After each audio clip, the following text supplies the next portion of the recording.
t'es venu me chercher, c'est trop bien. J'ai trop hâte de te revoir. Mais ça fait super long. Ça fait 1 an. Mais t'imagines, en 1 an, tous les trucs que j'ai à te raconter, tout le nombre de choses que j'ai vécues, que j'ai vues. C'était une aventure incroyable. Quand on a lu l'appel à projet Jeannot, on a tout de suite vu la possibilité de se rendre sur le terrain pour parler de l'alimentation. La Méditerranée est touchée plein fouet par la surpêche.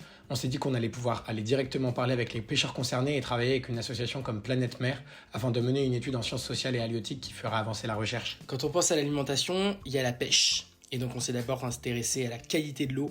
On a contacté Ecopol, un constructeur d'appareils low-tech de dépollution des ports.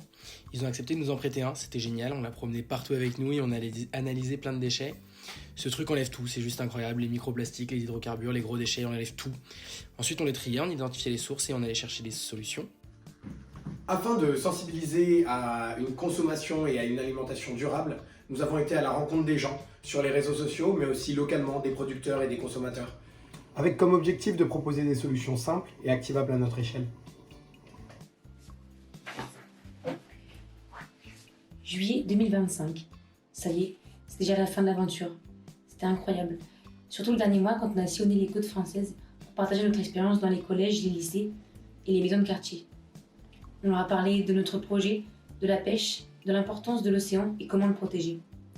J'espère que ça a pu les inspirer à créer à leur tour leur propre projet.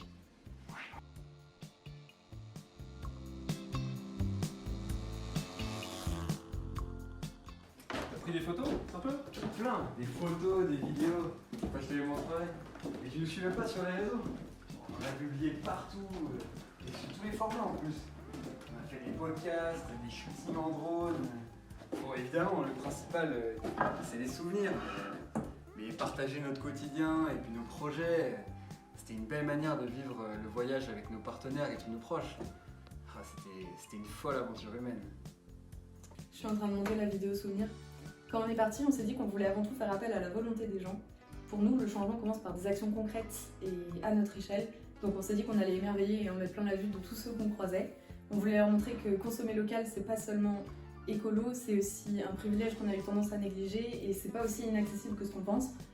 On voulait leur montrer que la nature est une œuvre d'art avec laquelle on doit vivre en harmonie et pas chercher à aller contre.